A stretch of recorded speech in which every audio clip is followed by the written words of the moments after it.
আসসালামু আলাইকুম। সবাইকে স্বাগত জানাচ্ছি। আমি নাসরুল ইসলাম তন্ময়। শুরুতে বিআরবি কেবল সংবাদ শিরোনাম জানিয়ে দেব এই মুহূর্তে হাতে পাওয়া সর্বশেষ গুরুত্বপূর্ণ আপডেট বাংলা সংবাদ। শুরুতেই থাকছে অন্তর্বর্তীকালীন সরকারের উপদেষ্টাদের কার কি পরিচয়। নোবেল বিজয়ী অর্থনীতিবিদ ডক্টর মোহাম্মদ ইউনূসের নেতৃত্বে ১৭ সদস্য বিশিষ্ট অন্তর্বর্তীকালীন সরকার গঠিত হয়েছে বৃহস্পতিবার রাতে। ইতিমধ্যে ১৬ উপদেষ্টার নাম জানা গেছে। ৯টায় শপথ গ্রহণ অনুষ্ঠিত হয় তাদের। এই উপদেষ্টাদের কার কি পরিচয় জানবো সে কথা পুরো ভিডিও জুড়ে সঙ্গেই থাকুন। এবারে জানাবো আন্দোলনে আহতদের সঙ্গে দেখা করেছেন জামায়াতের নেতারা। কোটা সংস্কারের দাবিতে শিক্ষার্থীদের টানা ৩৬ দিনের আন্দোলনে ও ছাত্র জনতার গণঅভ্যুত্থানে আহতদের সঙ্গে দেখা করেছেন বাংলাদেশ জামায়াত ইসলামের শীর্ষ নেতারা। বৃহস্পতিবার সকালে ঢাকা মেডিকেল কলেজ হাসপাতালে যান দলটির সিনিয়র নেতারা। জানাবো সংখ্যালঘু সম্প্রদায়ের উপর হাত দিলে সেই হাত ভেঙে দেওয়া হবে বলে হুঁশিয়ারি দিয়েছেন ঢাকা জেলা বিএনপির সাধারণ সম্পাদক ও দক্ষিণ কেরানীগঞ্জ থানার সভাপতি নিপুণ রায় চৌধুরী। বৃহস্পতিবার দক্ষিণ কেরানীগঞ্জের রাজেন্দ্রপুরে সংখ্যালঘু সম্প্রদায়ের সঙ্গে মত বিনিময়কালে তিনি এমন হুঁশিয়ারি করেন। এদিকে ডক্টর মোহাম্মদ ইউনূসকে শুভকামনা জানিয়েছেন ভারতের নরেন্দ্র মোদী। বাংলাদেশের অন্তর্বর্তীকালীন সরকারের প্রধান উপদেষ্টা হিসেবে শপথ নেওয়ায় মোহাম্মদ ইউনূসকে শুভকামনা জানিয়েছেন প্রধানমন্ত্রী নরেন্দ্র মোদী। মোদী লিখেছেন, দ্রুত আমরা স্বাভাবিক অবস্থায় ফেরার আশা করছি। হিন্দুসহ অন্যান্য সব সংখ্যালঘুদের নিরাপত্তা নিশ্চিতের কথা বলেছেন তিনি। ভারতের মন্ত্রী বলেন, দুদেশের নাগরিকদের নিরাপত্তা, উন্নয়ন, শান্তির জন্য বাংলাদেশের সঙ্গে ভারত কাজ করার প্রতিশ্রুতিবদ্ধ। এবারে থাকছে শেখ হাসিনাকে ফিরিয়ে আনার দাবিতে ঢাকা খুলনা মহাসড়কে আওয়ামী লীগের বিক্ষোভ। সাবেক প্রধানমন্ত্রী শেখ হাসিনাকে দেশে ফিরিয়ে আনার দাবিতে গোপালগঞ্জের কাশিয়ানীতে মহাসড়ক অবরোধ করে বিক্ষোভ সমাবেশ করেছে আওয়ামী লীগ ও বিভিন্ন গ্রামের মুজিবপ্রেমী হাজারো মানুষ। এবং সর্বশেষ জানাবো সড়কে ট্রাফিকের দায়িত্বে থাকা শিক্ষার্থীদের খোঁজ নিলেন বিএনপি নেতা রুহুল কবির রিজভী। রাজধানীর ঢাকার বিভিন্ন স্থানে গিয়ে তাদের মাঝে উন্নতমানের দুপুরের খাবার বিতরণ করেন তিনি। এতক্ষণ শিরোনাম শুনছিলেন, এবার বিস্তারিত। প্রিয় দর্শক, আপনি যদি এই চ্যানেলে নতুন হয়ে থাকেন, ভিডিওটি দেখতে দেখতে চ্যানেলটি সাবস্ক্রাইব করে আমাদের সঙ্গেই থাকুন।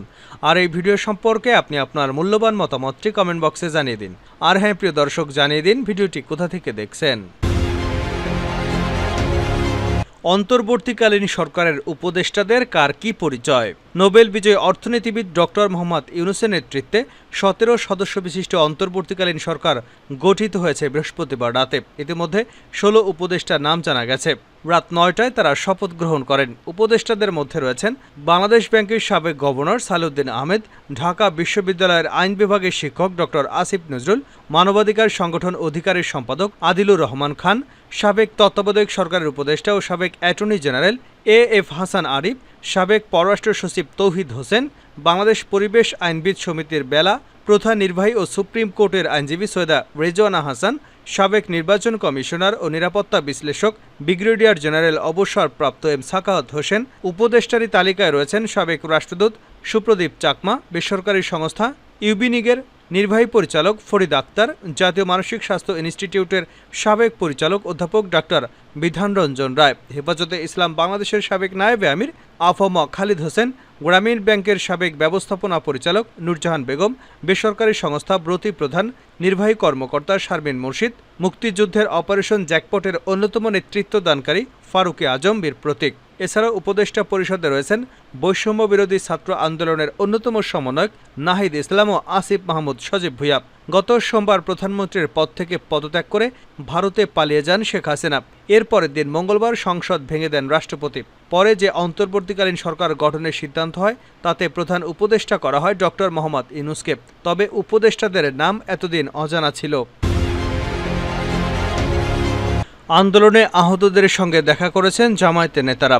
কোটা সংস্কারের দাবিতে শিক্ষার্থীদের টানা ৩৬ দিনের আন্দোলনে ও ছাত্র জনতার গণঅভ্যুত্থানে আহতদের সঙ্গে দেখা করেছেন বাংলাদেশ জামায়াতে ইসলামের শীর্ষ নেতারা। বৃহস্পতিবার সকালে ঢাকা মেডিকেল কলেজ হাসপাতালে যান দলটির নেতারা। এতে নেতৃত্ব দেন দলটির আমির ডক্টর শফিকুর রহমান। আন্দোলন চলাকালে যেসব ছাত্র ও মানুষ আহত হয়ে ঢাকা মেডিকেল কলেজ হাসপাতালে চিকিৎসাধীন, জামায়াত নেতারা তাদের সঙ্গে কুশল বিনিময় করেন।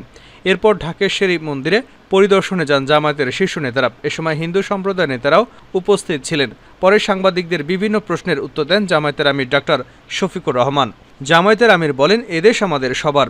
আমরা নৈতিক দায়বোধের জায়গা থেকে এসেছি। ছাত্র সমাজের অবদানকে আমরা গভীরভাবে শ্রদ্ধা জানাই। আমাদের আত্মত্যাগের কারণেই বুক ভরে শ্বাস নিতে পারছি। ছাত্র সমাজ স্বৈরাচারী শাসকের বিরুদ্ধে বুক চিতিয়ে রাজপথে দাঁড়িয়েছিল। তাদের অনেকেই আজকে গুলিবিদ্ধ, তবে জাতিকে নতুনভাবে স্বাধীনতা দিতে পেরেছে, তাতে আমরা গর্বিত।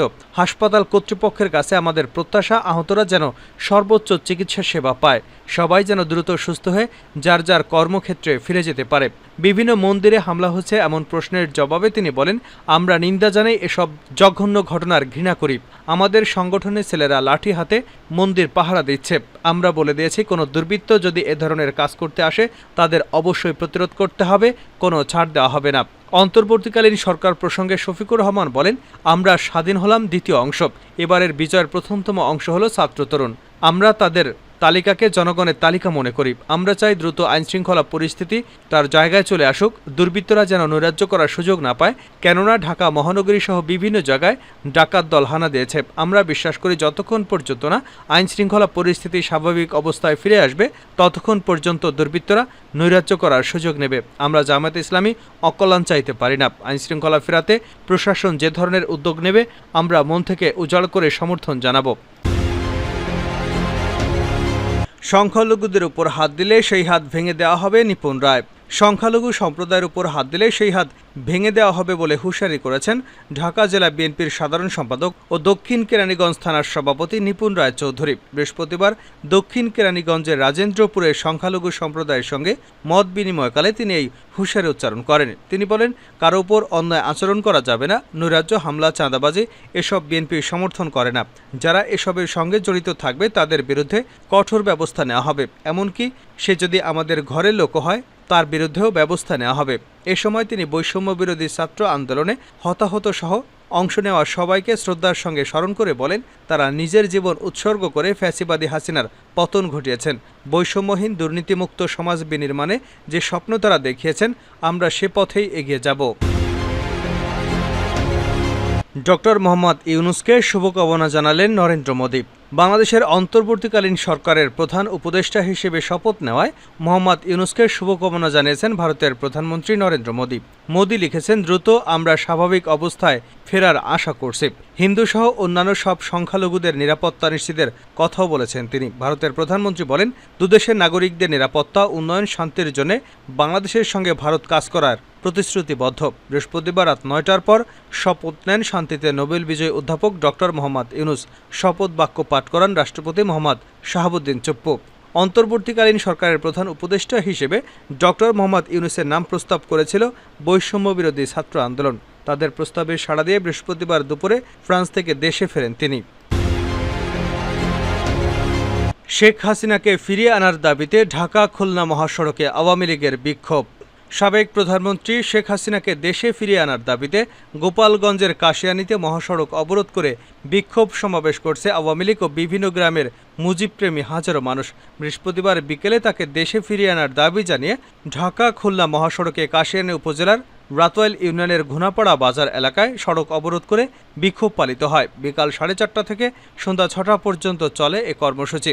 জানা গেছে, রাতওয়াইল ইউনিয়ন আওয়ামী লীগ ও বিভিন্ন গ্রামের মুজিবপ্রেমী হাজারো মানুষ মহাসড়কে অবস্থান নিয়ে টায়ারে আগুন জ্বালিয়ে দেশীয় অস্ত্রশস্ত্র নিয়ে বিক্ষোভ করেন। প্রায় 2 ঘন্টা ধরে চলে কর্মসূচি। এই মহাসড়কে যানবাহন চলাচল বন্ধ হয়ে যায়, ফলে সড়কের উভয় পাশে অসংখ্য যানবাহন আটকা পড়ে। এ সময় আন্দোলনকারীরা বিভিন্ন স্লোগান দিতে থাকেন। তারা জানান, শেখ হাসিনার নেতৃত্বে আগামীতে আন্দোলন সংগ্রাম চালিয়ে যাবেন। সড়কে ট্রাফিকের দায়িত্বে থাকা শিক্ষার্থীদের খোঁজ নিলেন রুহুল কবির রিজভী। বাংলাদেশ বিনির্মাণের অংশ হিসেবে সড়কে শৃঙ্খলা ফেরানোর দায়িত্বে নিয়োজিত কোমলমতি শিক্ষার্থীদের খোঁজখবর নেন বিএনপির সিনিয়র যুগ্ম মহাসচিব রুহুল কবির রিজভী। রাজধানী ঢাকার বিভিন্ন স্থানে গিয়ে তিনি তাদের মাঝে উন্নতমানের দুপুরের খাবার বিতরণ করেন। এ সময় আরও উপস্থিত ছিলেন বিএনপির সহপ্রচার সম্পাদক আসাদুজ্জামান করিম শাহীন সহ আরও বেশ কয়েকজন নেতা।